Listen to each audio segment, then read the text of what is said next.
வணக்கம், என் பெயர் அனிதா. இந்த ஆராதனையில் உங்களோடு இணைந்திருப்பதில் நான் மகிழ்ச்சி அடைகிறேன். நாம் ஆராதனைக்கு போவதற்கு முன்பாக நம் ஆண்டவருக்கு தக்க மரியாதை செலுத்துவோம். உங்கள் கையடக்க தொலைபேசிகளை ஓசையற்ற நிலையிலோ அல்லது சுவிட்ச் ஆஃப் நிலையிலோ வைக்குமாறு கேட்டுக்கொள்கிறோம். இந்த ஆராதனையில் நீங்கள் தனிநபராக கலந்து கொண்டிருந்தால் உங்கள் ஹெட்ஃபோன்ஸ் அல்லது இயர்ஃபோன்ஸை அணிந்து கொள்ளுங்கள். வல்லமை நிறைந்த நம் தேவனை ஒன்று சேர்ந்து நாம் துதிப்போம். வாருங்கள்.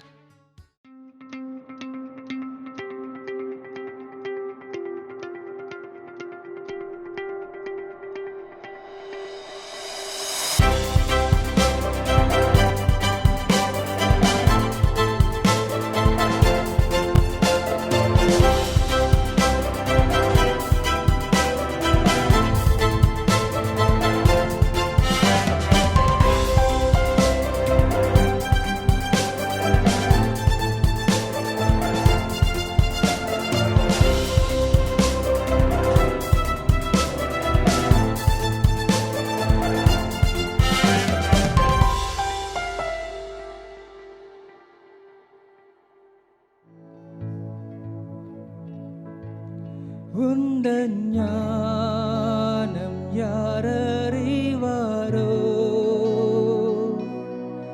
அன்பின் ஆழம் எவர் அறிவார்? நீ சிறந்தனின் அழகை விவரிக்கலாகுமோ? மாட்சிமே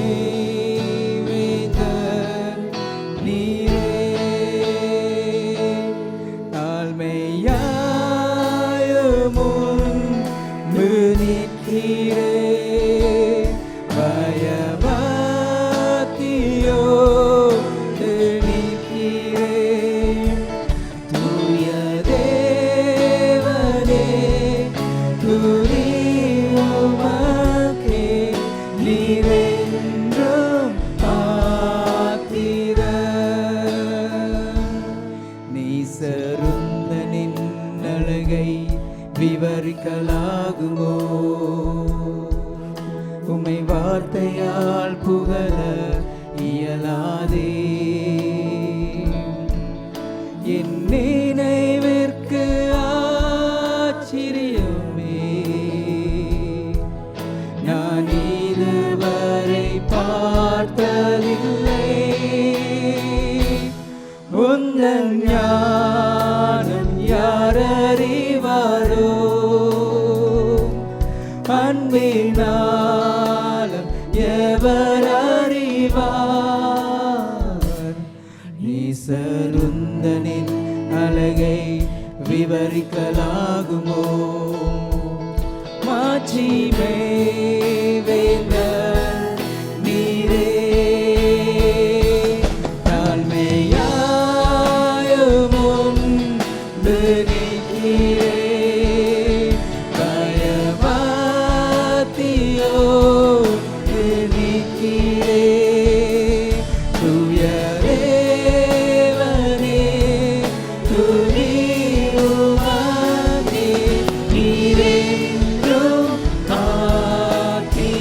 தாழ்மையா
உமக்கே புகழும் மேன்மையும் ஒருவருக்கே துதி உமக்கே கனம் உமக்கே புகழும் மேன்மையும் ஒருவருக்கே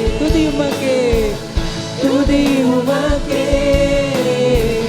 கனம் உமக்கே புகழும் மேன்மையும் ஒருவருக்கே உமக்கே துதி உமக்கே கனம் உமக்கே மகிமை என் இயேசுவே உமக்கே துதி உமக்கே கனம் உமக்கே மகிமை என் இயேசுவே துதி உமக்கே கனம் உமக்கே புகழும் மேன்மையும் ஒருவருக்கே துதி உமக்கே கனம் உமக்கே புகழும் மேன்மையும் ஒருவருக்கே புகழும் மேன்மையும் ஒருவருக்கே புகழும் மேன்மையும் ஒருவருக்கே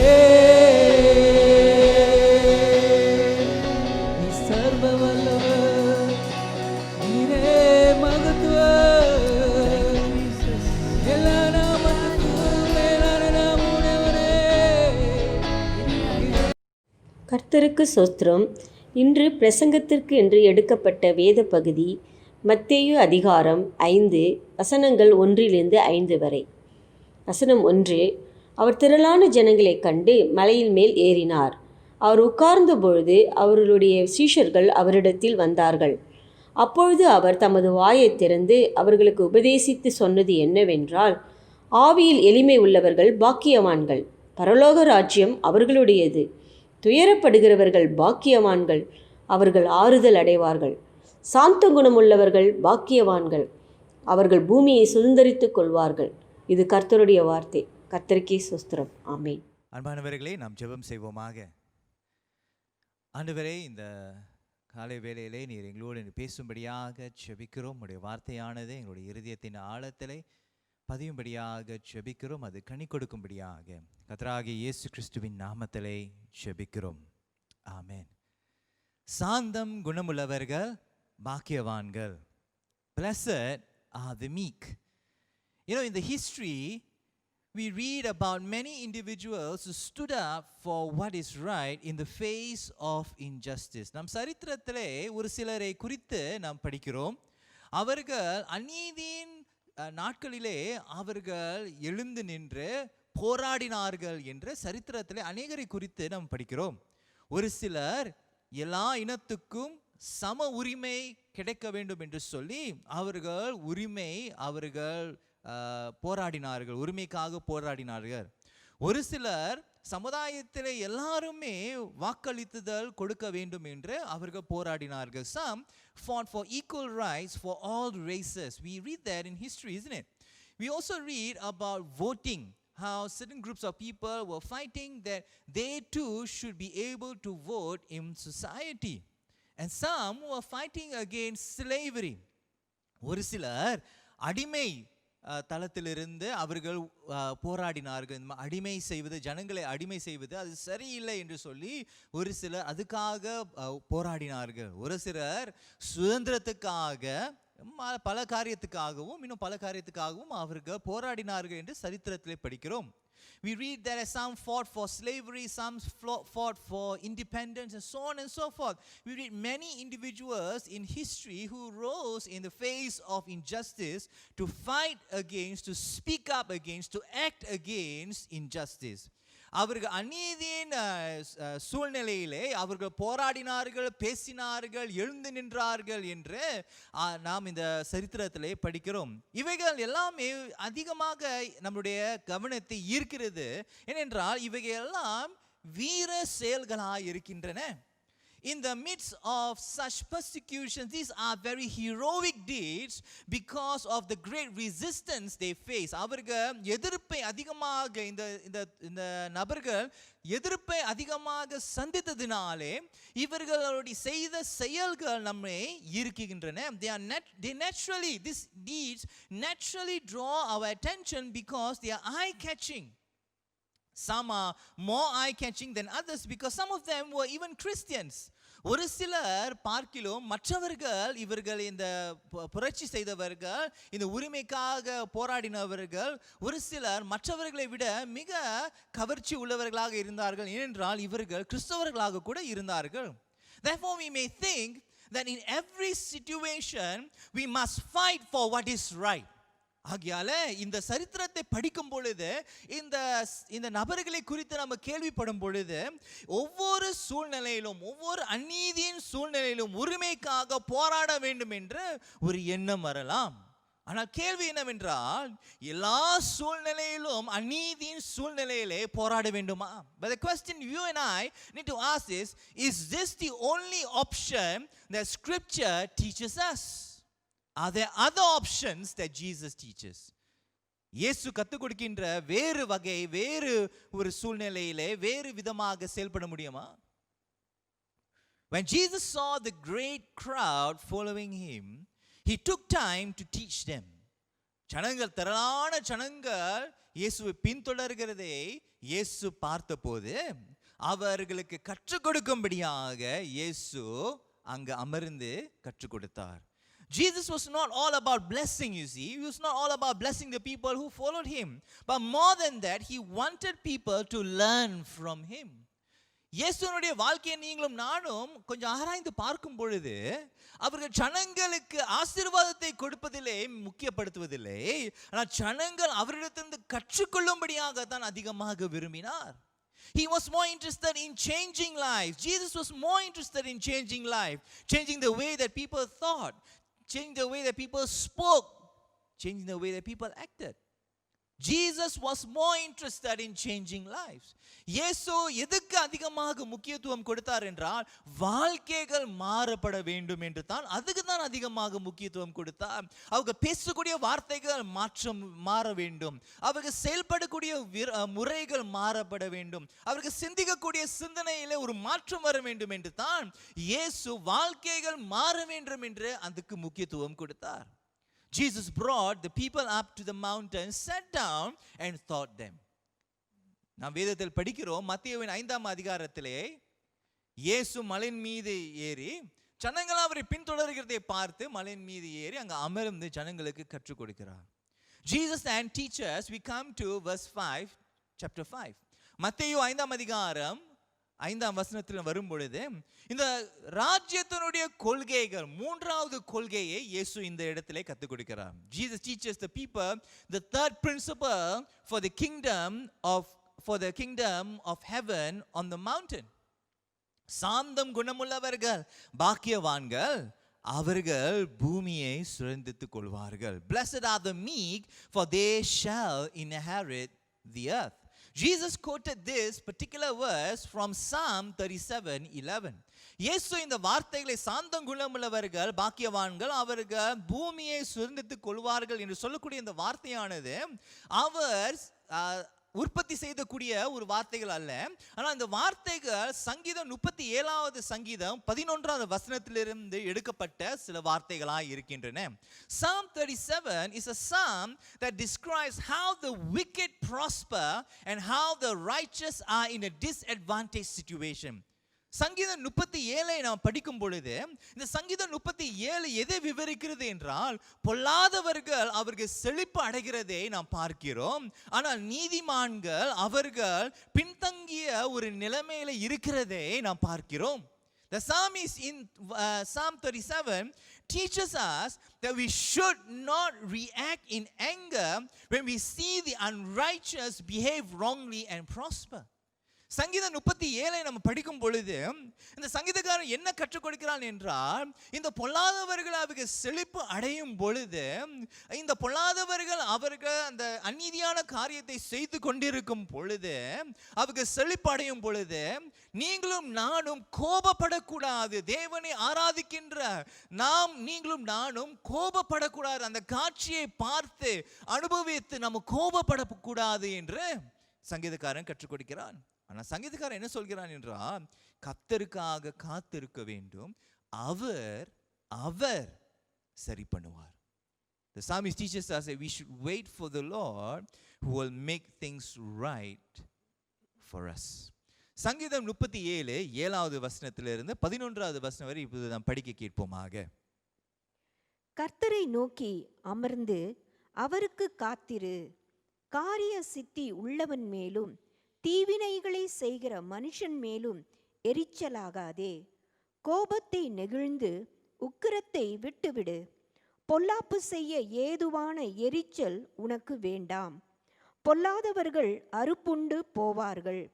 கர்த்தருக்கு காத்திருக்கிறவர்களோ பூமியை சுதந்தரித்து கொள்வார்கள். இன்னும் கொஞ்ச நேரம்தான், அப்போது துன்மார்க்கன் இரான். அவன் ஸ்தானத்தை உற்று விசாரித்தாயானால் அவன் இல்லை. சாந்த குணம் உள்ளவர்கள் பூமியை சுதந்தரித்து மிகுந்த சமாதானத்தினால் மன மகிழ்ச்சியாயிருப்பார்கள்.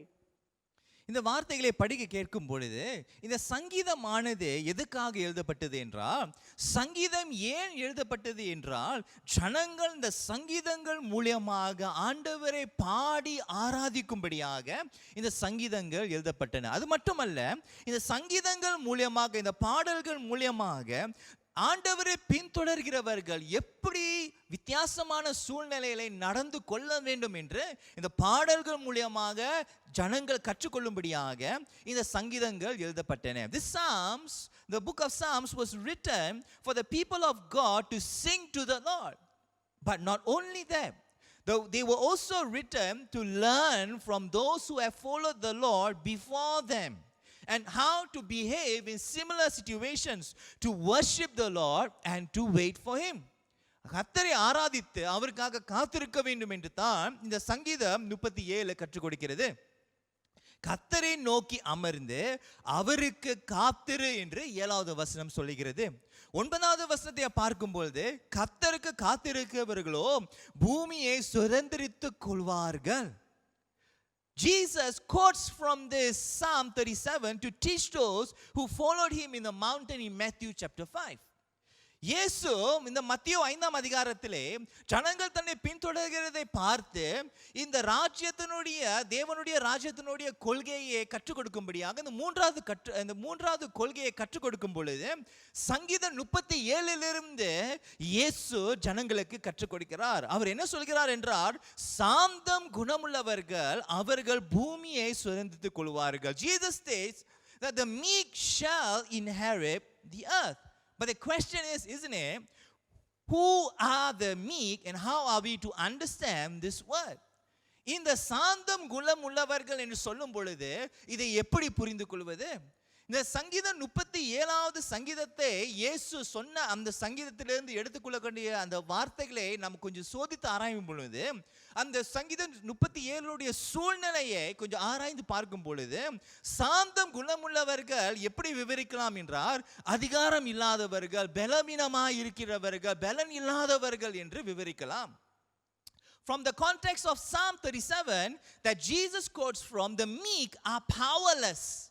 They have no authority. They are weak. They are not able to overcome their enemies. These are people who are powerless against others who exploit them.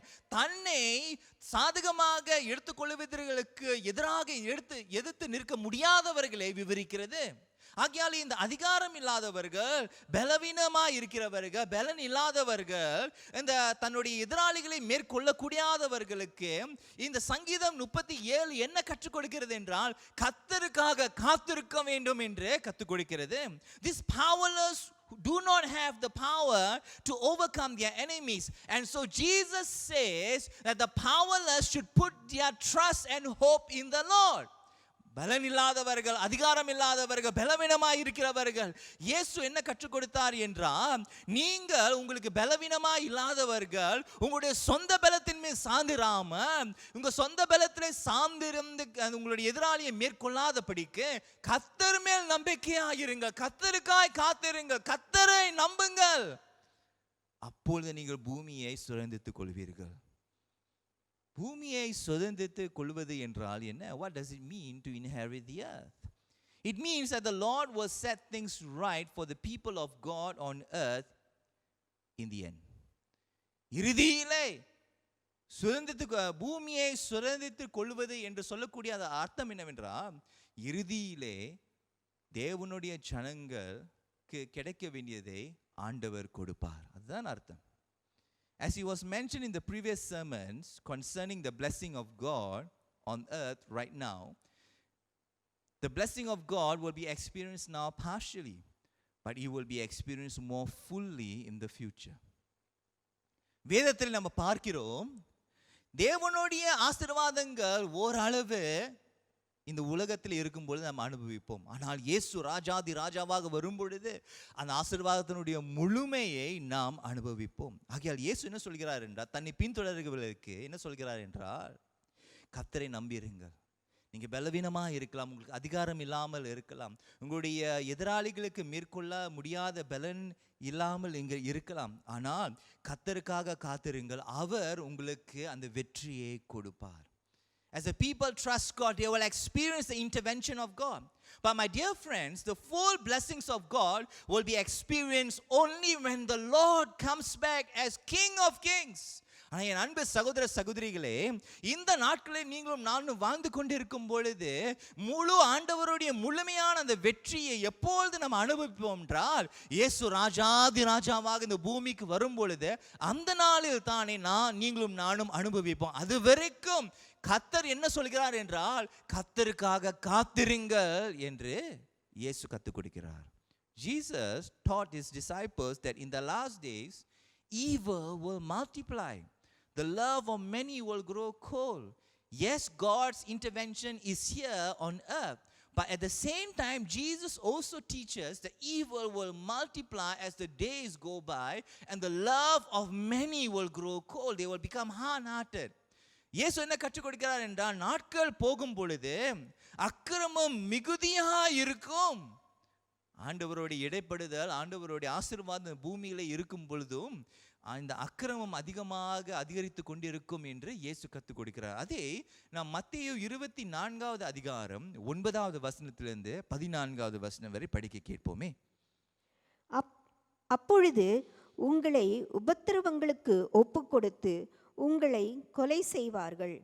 என் நாமத்தின் நிமித்தம் நீங்கள் சகல ஜனங்களாலும் பகைக்கப்படுவீர்கள். அப்பொழுது அநேகர் இடறல் அடைந்து ஒருவரை ஒருவர் காட்டிக் கொடுத்து ஒருவரை ஒருவர் பகைப்பார்கள். அநேகம் கள்ள தீர்க்கதரிசிகளும் எழும்பி அநேகரை வஞ்சிப்பார்கள். அக்கிரமம் மிகுதியாவதினால் அநேகருடைய அன்பு தணிந்து போம். முடிவு பரியந்தம் நிலை நிற்பவனே ரட்சிக்கப்படுவான். ராஜ்யத்தினுடைய இந்த சுவிசேஷம் பூலோகமெங்கும் உள்ள சகல ஜாதிகளுக்கும் சாட்சியாக பிரசங்கிக்கப்படும். அப்போது முடிவு வரும். இங்கே இயேசு அந்த மலை பிரசங்கத்திலே ஜனங்களுக்கு என்ன சொல்கிறார் என்றால், நீங்கள் கர்த்தருக்காக காத்திருக்க வேண்டும். ஏன் கர்த்தருக்காக காத்திருக்க வேண்டும் என்று சொல்கிறார் என்றால், மத்தேயு 24வது வசனத்திலே அதிகாரத்தில் நம்ம என்ன படிக்கிறோம் என்றால், நாட்கள் போக போக அக்கிரமம் மிகுதியா இருக்கும். Evil will multiply. Why is Jesus teaching the people who are coming to him to be meek, to trust the Lord? Because evil will multiply. So there is a sense that while God will intervene in the present, evil will continue to grow, but evil will be only fully defeated when Jesus comes back as King of Kings. ஆகையால் என் அன்பு சகோதர சகோதரிகளே, இந்த நாட்களிலே ஆண்டவர் இடைப்படுவார், அது உண்மைதான். ஆனால் அதே வேளையிலே அக்கிரமம் அதிகரிக்கும் என்று இயேசு கற்றுக் கொடுக்கிறார். இந்த அக்கிரமத்துக்கு ஒரு முற்றுப்புள்ளி எப்பொழுது வரும் என்றால், இயேசு ராஜாதி ராஜாவாக இந்த பூமிக்கு வரும் பொழுது அந்த நாளிலே தானே எல்லா எதிராளிகளும் அங்கு முறியடிக்கப்படுவார்கள். So Jesus teaches his disciples to persevere till the end. முடிவு பரியந்தமும் நிலைத்திருப்பவனே ரட்சிக்கப்படுவான் என்று இயேசு கற்றுக் கொடுக்கிறார். ஏன் கற்றுக் கொடுக்கிறார் என்றால், கர்த்தருக்காக காத்திருக்கிறவர்கள் கர்த்தர் அவர்களுக்கு சரி செய்வார். Those who wait upon the Lord in the face of great injustice, God will set things right at his time. In other words, he who does not trust in his own power but trust in the Lord till the end will be saved.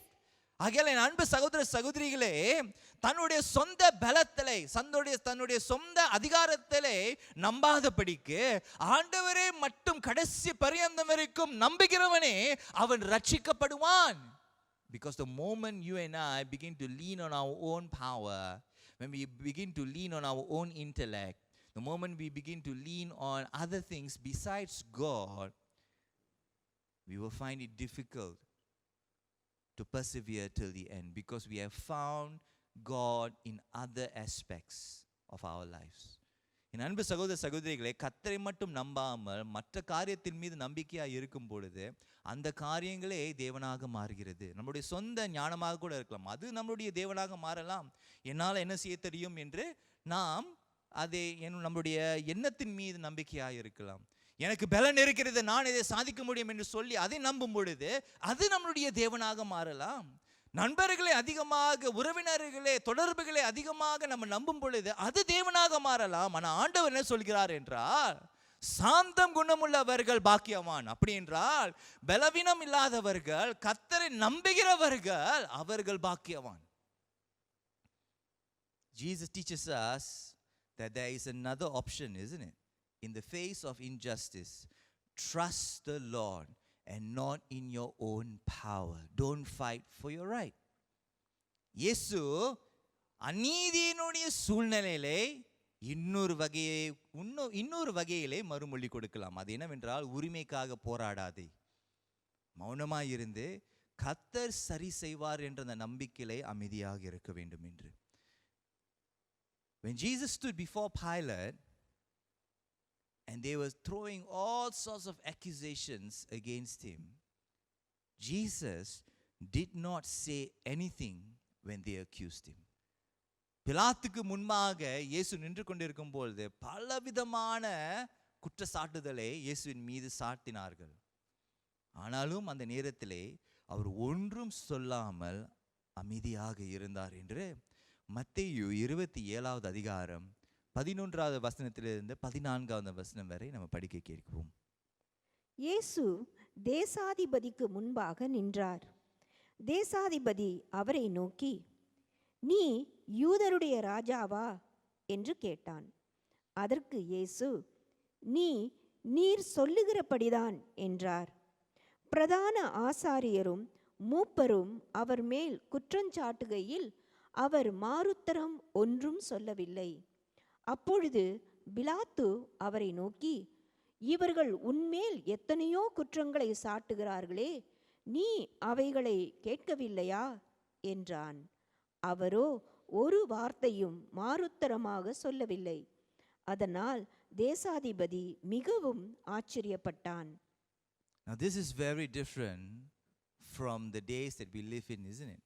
When someone has wronged us, the first reaction is to react. The first reaction is to resist.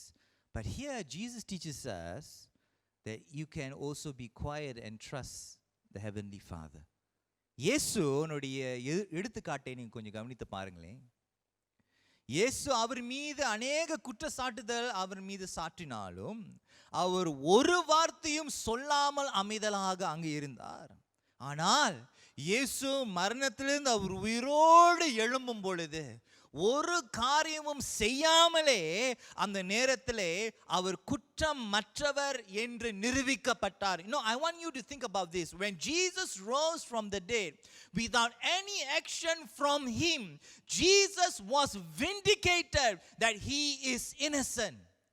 We read that in Matthew chapter 27, verse 53 to 54. Though even the Roman guards confessed that Jesus is the Son of God. மத்தேயு 27:53 வசனத்திலிருந்து 54 வசனம் வரை. அவர் உயிர்த்தெழுந்த பின்பு இவர்கள் கல்லறைகளை விட்டு புறப்பட்டு பரிசுத்த நகரத்தில் பிரவேசித்து அநேகருக்கு காணப்பட்டார்கள். 100க்கு அதிபதியும் அவனோடே கூட இயேசுவை காவல் காத்திருந்தவர்களும் பூமி அதிர்ச்சியையும் சம்பவித்த காரியங்களையும் கண்டு மிகவும் பயந்து, மெய்யாகவே இவர் தேவனுடைய குமாரன் என்றார்கள். அந்த நாட்களிலே இயேசு அநேக குற்றத்தை அவர்கள் சாட்டின பொழுது அவர் மௌனமாக இருந்தார். ஆனால் அந்த ரோம சாம்ராஜ்யத்திலிருந்து இருக்கின்ற காவல்காரர்கள் இயேசு உயிரோடு எழும்பின பொழுது அவர்களுடைய வாயிலிருந்து புறப்பட்ட வார்த்தைகள் என்னவென்றால், மெய்யாகவே இவர் தேவனுடைய குமாரன் என்றார்கள். Jesus teaches us through his words in Matthew chapter 5 and also through his actions in Matthew chapter 27 that there is another way to face injustice. அநீதியை வித்தியாசமாக மேற்கொள்ளலாம் என்று இயேசு தன்னுடைய வாயின் வார்த்தை மூலியமாக, தன்னுடைய போதனை மூலியமாக, தன்னுடைய வாழ்க்கை மூலியமாக கற்றுக் கொடுக்கிறார். இந்த அநீதியினுடைய சூழ்நிலையிலே கர்த்தரை நம்பியிருந்து சொந்த பலத்திலே சார்ந்திராமல், சொந்த புத்தியை சார்ந்திராமல், சொந்த நட்புகளை சார்ந்திராமல் கர்த்தரையே நம்புவதில் நிமித்தமாக ஜெயம் கொள்ளலாம் என்று இயேசு கற்றுக் கொடுக்கிறார். Now this may be very difficult for some of us, but this is what Jesus teaches us who follow him. இது நம்மிலே ஒரு சில இதை பெற்றுக்கொள்வதற்கு சில கடினமாக இருக்கலாம், கஷ்டப்படலாம். ஆனால் இதுதான் என் அன்பு சகோதரி சகோதரியே ஆண்டவராக இயேசு கற்றுக் கொடுக்கிறார். So when we consider what Jesus teaches and what scripture says about doing the right thing, we are given two options from the Bible. என் அன்பு சகோதர சகோதரிகளே, இயேசு கற்றுக் கொடுத்ததே நம்ம கொஞ்சம் சோதித்து ஆராயும் பொழுதும், வேதம் முழுமையாக கற்றுக் கொடுக்கிறதே நம்ம கொஞ்சம் சோதித்து ஆராயும் பொழுதும், நமக்கு ரெண்டு விதமாக நாம் மறுமொழி கொடுக்கலாம். ஒன்று, நாம் சரித்திரத்தில் படித்த வண்ணமாக அநீதியின் நேரங்களிலே எழுந்து நின்று போராடுவது, எழுந்து நின்று சரியான காரியத்தை செய்வது. ஆனால் இன்னொரு வகையும் நீங்களும் நானும் மறுமொழி கொடுக்கலாம். அது என்னவென்றால், ஒன்றுமே செய்யாமல் கர்த்தரை நம்பி இருப்பது. Now when we consider what Jesus teaches and what the Old Testament and all of the Bible teaches us, there are two options. The first option is to stand up and speak for what is right in the presence of injustice. And then there is also the second option, which is less received or adhered to, which is to do nothing at all but just trust God for justice. Now the question is, isn't it, when do we do something about injustice and when do we do nothing at all? That's the burning question in many of our lives. எப்பொழுது காரியத்திலே, அநீதி நேரத்திலே காரியத்தை செய்வது, பேசுவது, எந்த நேரத்திலே அமைதலாக இருந்த ஆண்டவரை நம்புவது? இந்த கேள்விக்கு பதில் கேட்பதற்கு முன்பதாக இன்னொரு சில கேள்விகளை கேட்கலாம். Now before this question can be answered, this question can be made easier by asking a few more questions. Who are you doing it for? நீ யாருக்காக செய்கிறாய்? நீ செய்யக்கூடிய காரியத்தை நீ யாருக்காக செய்கிறாய்? சுயநலத்துக்காக செய்கிறாயா இல்லை ஆண்டவருக்காக செய்கிறாயா? இரண்டாவது கேள்வி, நீ ஒரு காரியத்தை செய்யும் பொழுது ஆண்டவர் மகிமை அடைகிறாரா? நீ காரியத்தை செய்யாமல் இருக்கும் பொழுது ஆண்டவர் மகிமை அடைகிறாரா?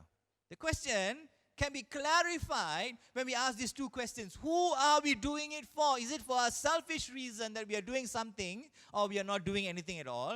Or is it for God that we are doing something and we are not doing anything at all?